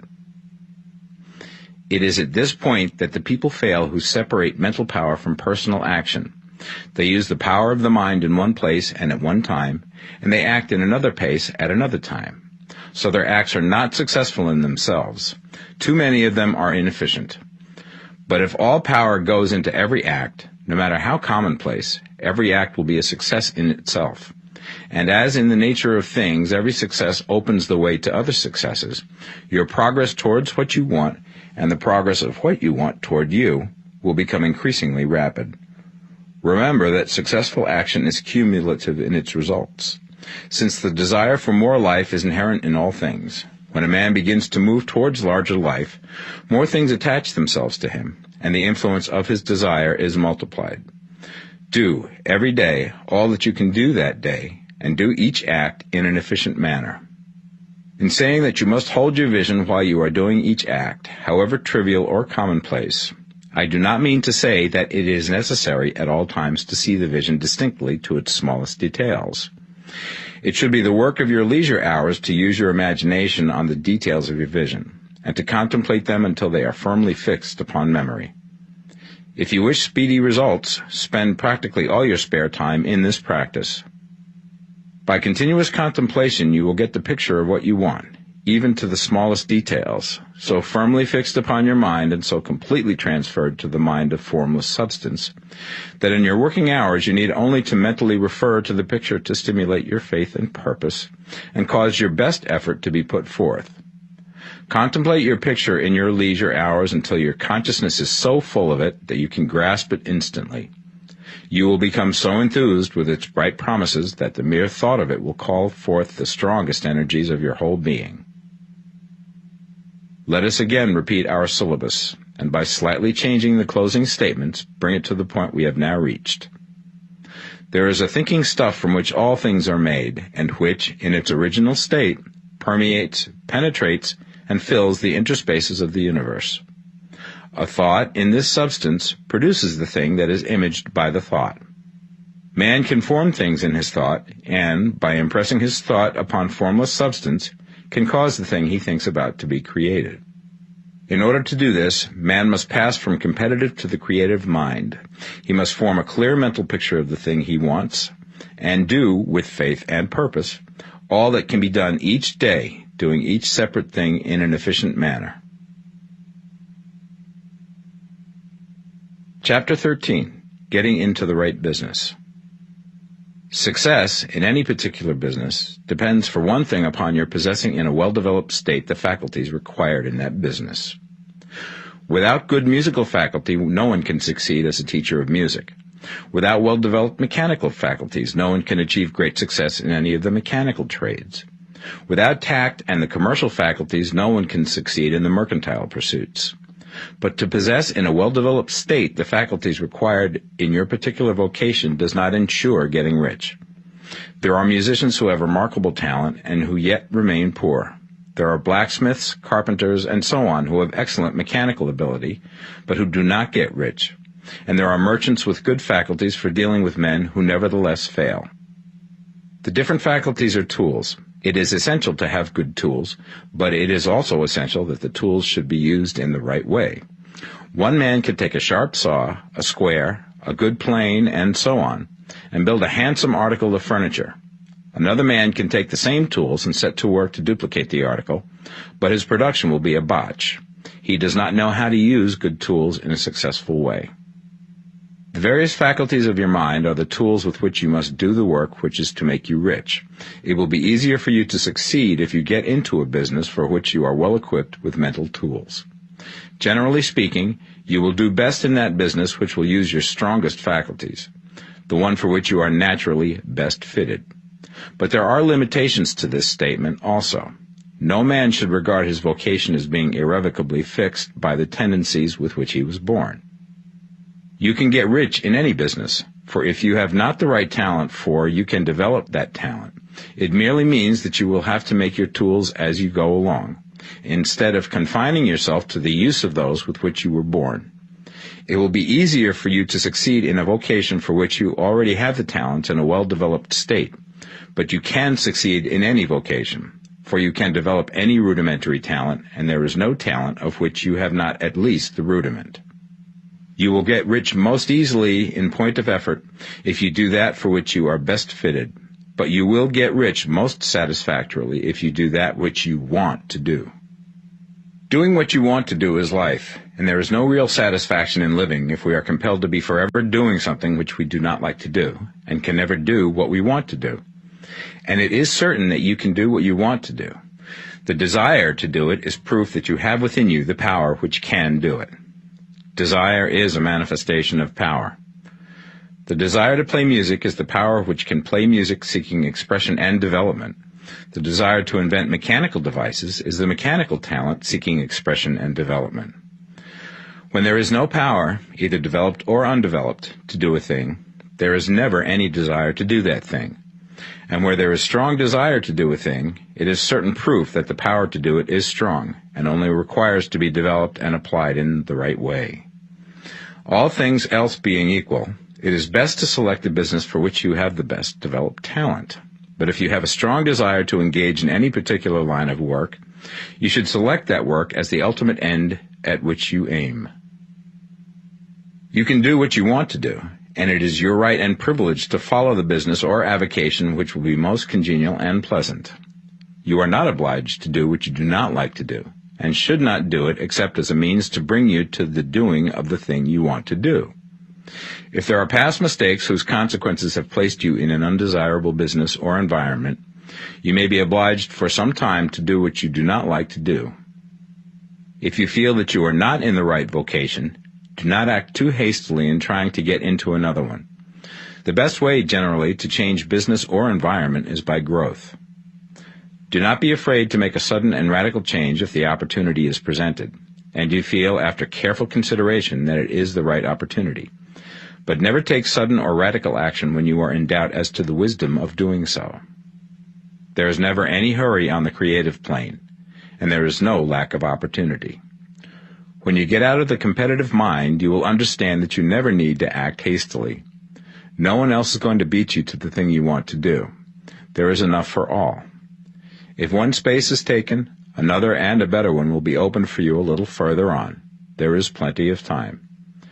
When you are in doubt, wait.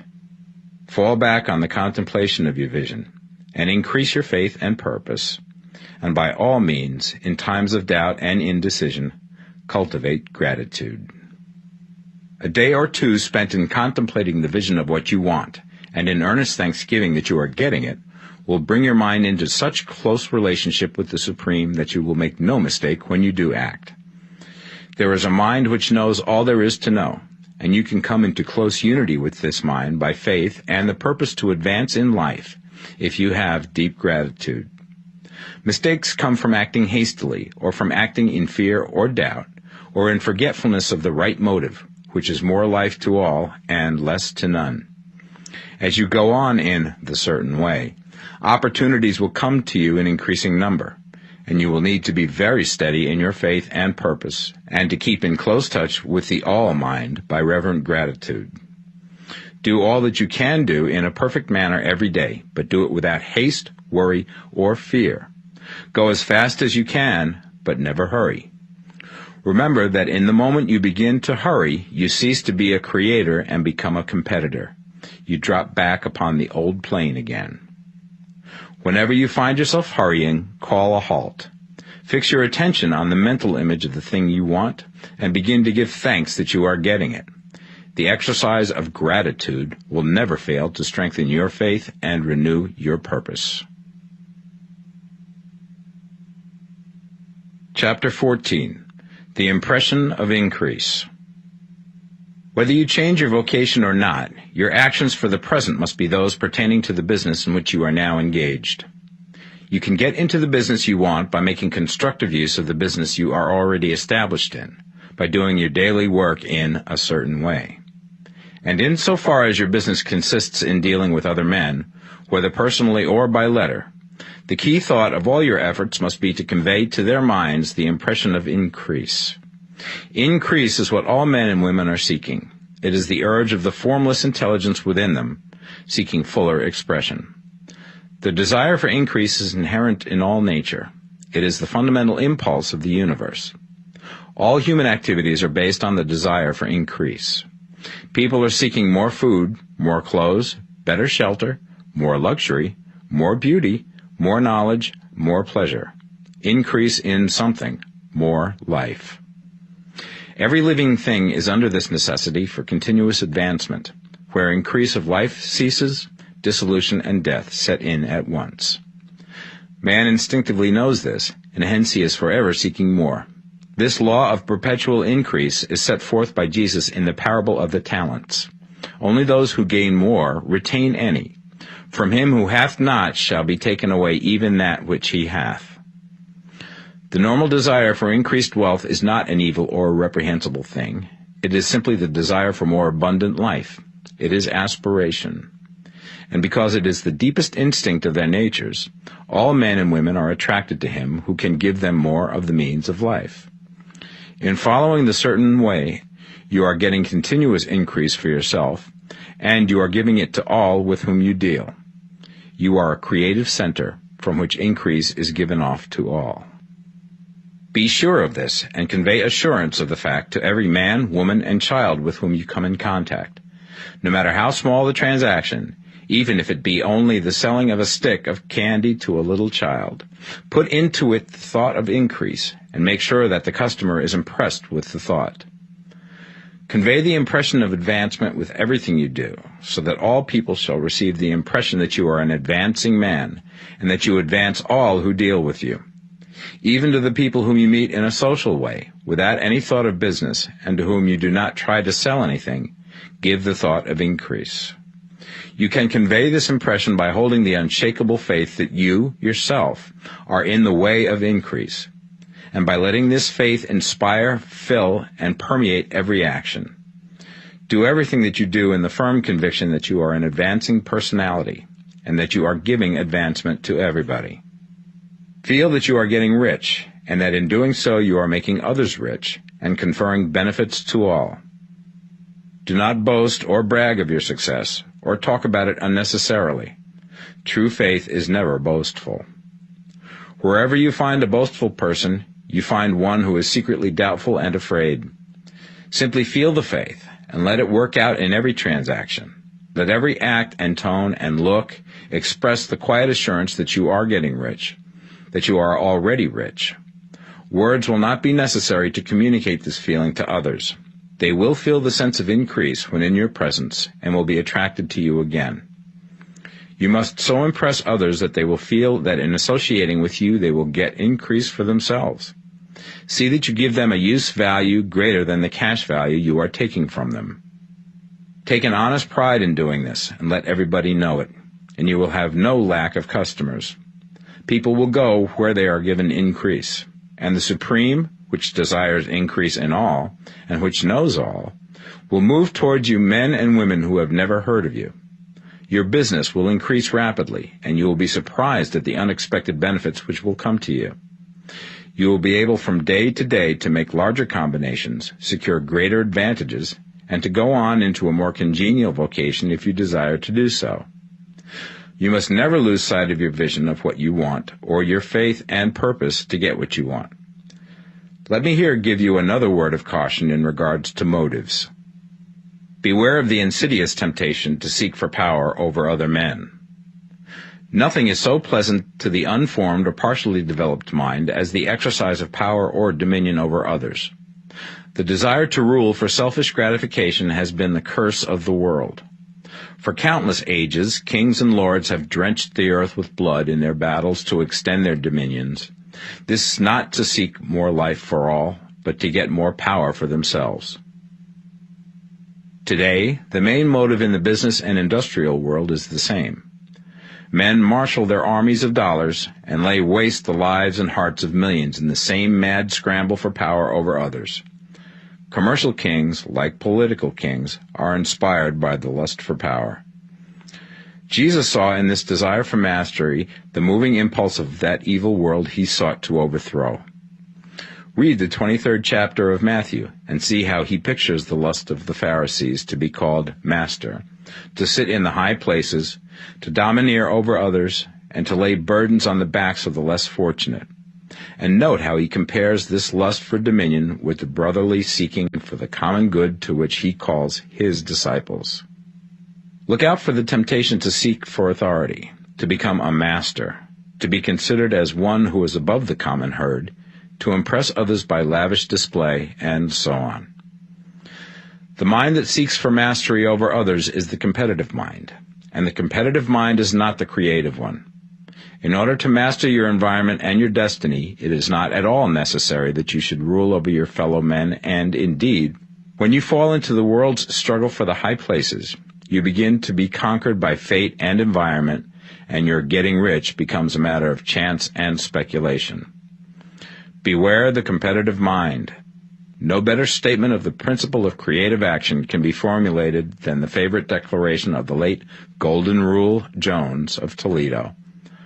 What I want for myself, I want for everybody. Chapter 15. The Advancing Man.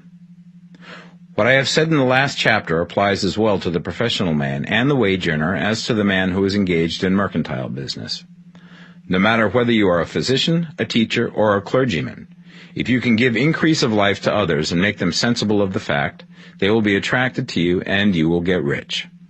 The physician who holds the vision of himself as a great and successful healer, and who works towards the complete realization of that vision with faith and purpose, as described in former chapters, will come into such close touch with the source of life that he will be phenomenally successful.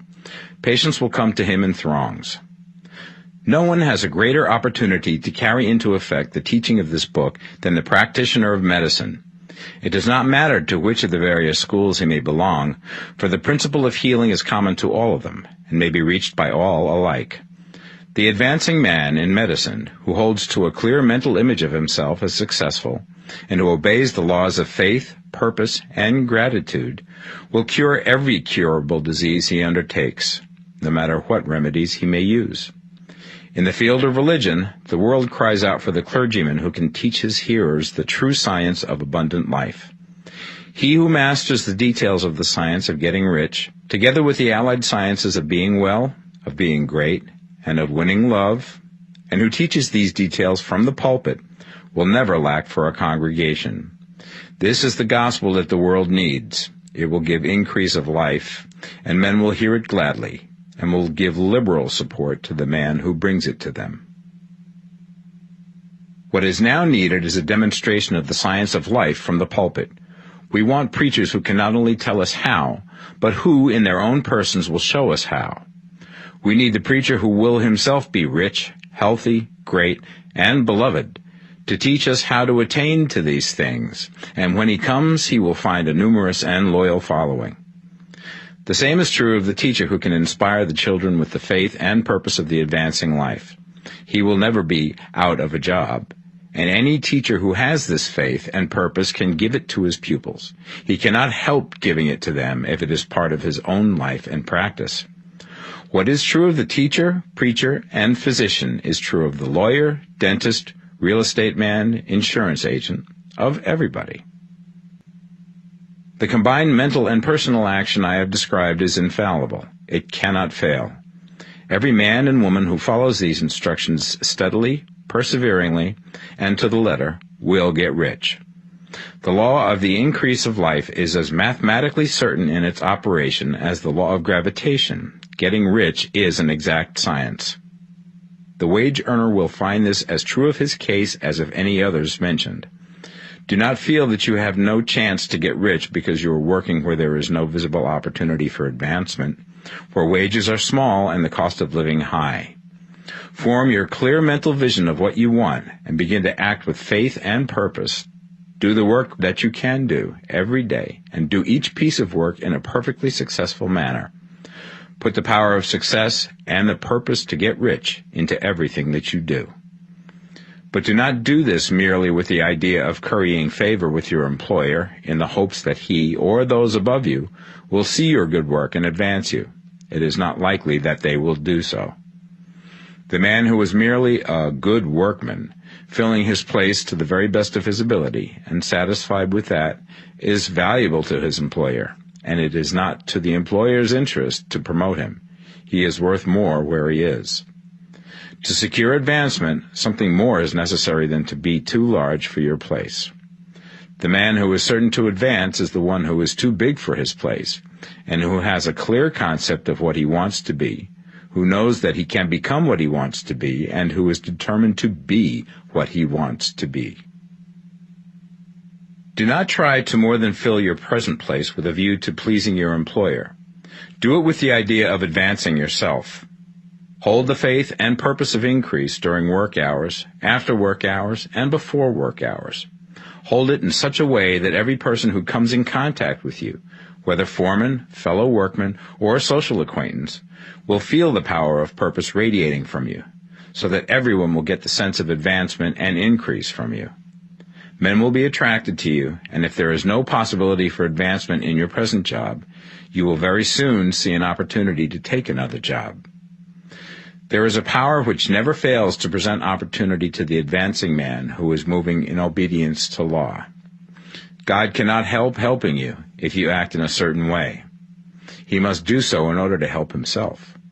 There is nothing in your circumstances or in the industrial situation that can keep you down.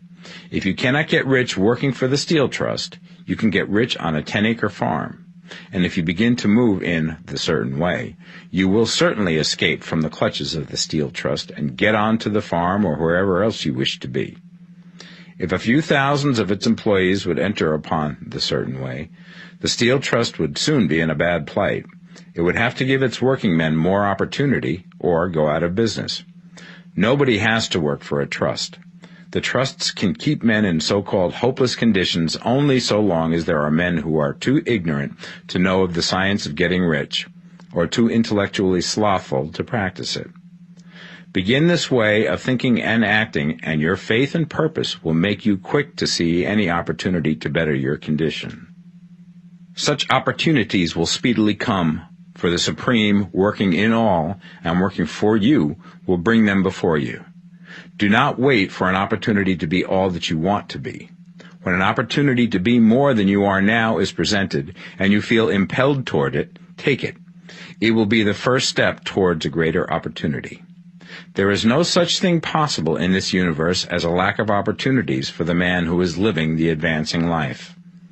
It is inherent in the constitution of the cosmos that all things shall be for him and work together for his good, and he must certainly get rich if he acts and thinks in the certain way. So let wage-earning men and women study this book with great care, and enter with confidence upon the course of action it prescribes. It will not fail. Chapter 16. Some Cautions and Concluding Observations. Many people will scoff at the idea that there is an exact science of getting rich. Holding the impression that the supply of wealth is limited, they will insist that social and governmental institutions must be changed before even any considerable number of people can acquire a competence. But this is not true. It is true that existing governments keep the masses in poverty, but this is because the masses do not think and act in the certain way. If the masses begin to move forward as suggested in this book, neither governments nor industrial systems can check them. All systems must be modified to accommodate the forward movement. If the people have the advancing mind, have the faith that they can become rich, and move forward with the fixed purpose to become rich, nothing can possibly keep them in poverty. Individuals may enter upon the certain way at any time and under any government, and may make themselves rich. And when any considerable number of individuals do so under any government, they will cause the system to be so modified as to open the way for others. The more men who get rich on the competitive plane, the worse for others. The more who get rich on the creative plane, the better for others. The economic salvation of the masses can only be accomplished by getting a large number of people to practice the scientific method set down in this book and become rich. These will show others the way and inspire them with a desire for real life, with the faith it can be attained, and with the purpose to attain it. For the present, however, it is enough to know that neither the government under which you live nor the capitalistic or competitive system of industry can keep you from getting rich. When you enter upon the creative plane of thought, you will rise above all these things and become a citizen of another kingdom. But remember that your thought must be held upon the creative plane. You are never for an instant to be betrayed into regarding the supply as limited, or into acting on the moral level of competition. Whenever you do fall into old ways of thought, correct yourself instantly, for when you are in the competitive mind, you have lost the cooperation of the mind of the whole. Do not spend any time in planning as to how you will meet possible emergencies in the future, except as the necessary policies may affect your actions today. You are concerned with doing today's work in a perfectly successful manner, and not with emergencies which may arise tomorrow. You can attend to them as they come. Do not concern yourself with questions as to how you shall surmount obstacles which may loom upon your business horizon, unless you can see plainly that your course must be altered today in order to avoid them. No matter how tremendous an obstruction may appear at a distance, you will find that if you go on in the certain way, it will disappear as you approach it, or that a way over, through, or around it will appear. No possible combination of circumstances can defeat a man or woman who is proceeding to get rich along strictly scientific lines. No man or woman who obeys the law can fail to get rich, any more than one can multiply 2 by 2 and fail to get 4. Give no anxious thought to possible disasters, obstacles, panics, or unfavorable combinations of circumstances. It is time enough to meet such things when they present themselves before you in the immediate present, and you will find that every difficulty carries with it the wherewithal for its overcoming. Guard your speech. Never speak of yourself, your affairs, or of anything else in a discouraged or discouraging way. Never admit the possibility of failure, or speak in a way that infers failure as a possibility. Never speak of times as being hard, or of business conditions as being doubtful. Times may be hard and business doubtful for those who are on the competitive plane, but they can never be so for you. You can create what you want, and you are above fear. When others are having hard times and poor business, you will find your greatest opportunities. Train yourself to think of and to look upon the world as a something which is becoming, which is growing, and to regard seeming evil as being only that which is undeveloped. Always speak in terms of advancement. To do otherwise is to deny your faith, and to deny your faith is to lose it. Never allow yourself to feel disappointed. You may expect to have a certain thing at a certain time and not get it at that time, and this will appear to you like failure. But if you hold to your faith, you will find that the failure is only apparent. Go on in the certain way, and if you do not receive that thing, you will receive something so much better that you will see that the seeming failure was really a great success. A student of this science had set his mind on making a certain business combination which seemed to him at the time to be very desirable, and he worked for some weeks to bring it about. When the crucial time came, the thing failed in a perfectly inexplicable way. It was as if some unseen influence had been working secretly against him. He was not disappointed. On the contrary, he thanked God that his desire had been overruled, and went steadily on with a grateful mind. In a few weeks, an opportunity so much better came his way that he would not have made the first deal on any account, and he saw that a mind which knew more than he knew had prevented him from losing the greater good by entangling himself with the lesser. That is the way every seeming failure will work out for you, if you keep your faith, hold to your purpose, have gratitude, and do, every day, all that can be done that day, doing each separate act in a successful manner. When you make a failure, it is because you have not asked for enough. Keep on, and a larger thing than you were seeking will certainly come to you. Remember this. You will not fail because you lack the necessary talent to do what you wish to do. If you go on as I have directed, you will develop all the talent that is necessary to the doing of your work. It is not within the scope of this book to deal with the science of cultivating talent, but it is as certain and simple as the process of getting rich. However, do not hesitate or waver for fear that when you come to any certain place, you will fail for lack of ability. Keep right on, and when you come to that place, the ability will be furnished to you. The same source of ability which enabled the untaught Lincoln to do the greatest work in government ever accomplished by a single man is open to you. You may draw upon all the mind there is for wisdom to use in meeting the responsibilities which are laid upon you. Go on in full faith. Study this book. Make it your constant companion until you have mastered all the ideas contained in it. While you are getting firmly established in this faith, you will do well to give up most recreations and pleasure, and to stay away from places where ideas conflicting with these are advanced in lectures or sermons. Do not read pessimistic or conflicting literature, or get into arguments upon the matter. Do very little reading, outside of the writers mentioned in the preface. Spend most of your leisure time in contemplating your vision, and in cultivating gratitude, and in reading this book. It contains all you need to know of the science of getting rich, and you will find all the essentials summed up in the following chapter.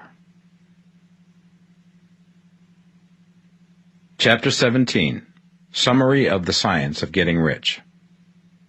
There is a thinking stuff from which all things are made, and which, in its original state, permeates, penetrates, and fills the interspaces of the universe. A thought in this substance produces the thing that is imaged by the thought. Man can form things in his thought, and by impressing his thought upon formless substance can cause the thing he thinks about to be created. In order to do this, man must pass from the competitive to the creative mind, otherwise he cannot be in harmony with the formless intelligence, which is always creative and never competitive in spirit. Man may come into full harmony with the formless substance by entertaining a lively and sincere gratitude for the blessings it bestows upon him. Gratitude unifies the mind of man with the intelligence of substance, so that man's thoughts are received by the formless. Man can remain upon the creative plane only by uniting himself with the formless intelligence through a deep and continuing feeling of gratitude. Man must form a clear and definite mental image of the things he wishes to have, to do, or to become, and he must hold this mental image in his thoughts, while being deeply grateful to the Supreme that all his desires are granted to him. The man who wishes to get rich must spend his leisure hours in contemplating his vision, and in earnest thanksgiving that the reality is being given to him. Too much stress cannot be laid on the importance of frequent contemplation of the mental image, coupled with unwavering faith and devout gratitude. This is the process by which the impression is given to the formless, and the creative forces set in motion. The creative energy works through the established channels of natural growth, and of the industry and social order. All that is included in his mental image will surely be brought to the man who follows the instructions given above, and whose faith does not waver. What he wants will come to him through the ways of established trade and commerce. In order to receive his own when it shall come to him, man must be active, and this activity can only consist in more than filling his present place. He must keep in mind the purpose to get rich through the realization of his mental image. And he must do, every day, all that can be done that day, taking care to do each act in a successful manner. He must give to every man a use value in excess of the cash value he receives, so that each transaction makes for more life, and he must so hold the advancing thought that the impression of increase will be communicated to all with whom he comes in contact. The men and women who practice the foregoing instructions will certainly get rich, and the riches they receive will be in exact proportion to the definiteness of their vision, the fixity of their purpose, the steadiness of their faith, and the depth of their gratitude.